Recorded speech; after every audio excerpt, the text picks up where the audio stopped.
আজকে হিরো আলমের মতো লোক ভাইরাল প্রতিদিন। সকালে কি খাইছে, বিকেলে কি করছে, বউ নিয়ে কি হইল, রাতে কার সাথে লাইভে আসবে, এইসব নিয়েই লাখ লাখ ভিউ। বিসমিল্লাহির রহমানির রহিম। প্রিয় দর্শক, আসসালামু আলাইকুম। কেমন আছেন আপনারা? আজকে যে বিষয়টা নিয়ে কথা বলবো, মিডিয়ায় ভাইরাল। একটা সময় ছিল ভাই, একজন জ্ঞানী মানুষ কথা বললে মানুষ চুপ করে শুনতো। শিক্ষা, শালীনতা, সম্মান এগুলোর কদর ছিল। 90 দশকের কথা মনে আছে?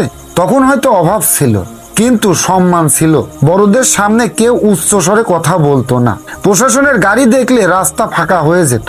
আর এখন ভাইরাল হয় সেই যে বেশি নাটক করে, যে বেশি ফ্যাক কান্না করে, যে পাগলামি করে। আজকে হিরো আলমের মতো লোক ভাইরাল প্রতিদিন। সকালে কি খাইছে, বিকেলে কি করছে, বউ নিয়ে কি হইল, রাতে কার সাথে লাইভে আসবে, এইসব নিয়েই লাখ লাখ ভিউ। একজন চোরের নামও আমরা ভাইরাল করে দেই, সিদ্দিক চোর। আজ সে সোশ্যাল মিডিয়ায় সুপারস্টার। একজন নারী রাস্তায় গান গেয়ে ভাইরাল হয়, কারণ সে বিনোদন দেয়। পাগলামি করে, পাগলামি করলে শেয়ার হয়, হাজার হাজার কমেন্ট আসে, মুখে মুখে নাম ঘোরে। আর কেউ যদি সত্যি কথা বলে, নীতির কথা বলে, তাহলে সবাই স্ক্রল করে পাশ কাটিয়ে চলে যায়।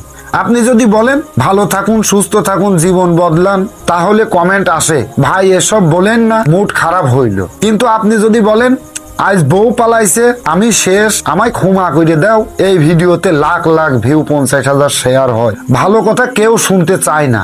উপদেশ দিলে বলে বোরিং, শান্ত গলায় কথা বললে বলে মুড অফ হয়েছে। ভাই, তাহলে কি আমরা সেই জাতি হয়ে যাচ্ছি যারা শুধু ঠাট্টা, মস্করা, নাটক আর পাগলামি দেখতেই ভালোবাসি? ভালো কন্টেন্ট এখন অপরাধ, নৈতিকতা এখন বিরক্তিকর। তবুও বলি ভাই, আমরা যারা সত্যি কথা বলি, মন থেকে বলি, ভাইরাল না হলেও থামবো না। কারণ একটা ভালো কথা হয়তো লাখ জন শুনবে না, কিন্তু সেই একজন যার ভিতরে এখনো মন আছে, বিশ্বাস আছে, সে বদলাবে। ভাইরাল না হলেও ভালো কথা মরবে না। আজকে মানুষ পাগলামি দেখে হাসে, কাল যখন ভেঙে পড়বে ঠিক তখন এই নীতির কথায় তাদের চোখে পানি আনবে। ভিডিওটা শেয়ার করেন ভাই, ভালো কিছু ভাইরাল হওয়া দরকার। না হলে একদিন আমরা সবাই নাটক দেখব, আর সত্য চোখের সামনেই হারিয়ে যাবে। ভিডিওটা ভালো লাগলে শেয়ার করবেন, কমেন্ট করে পাশে থাকবেন। আল্লাহ হাফেজ।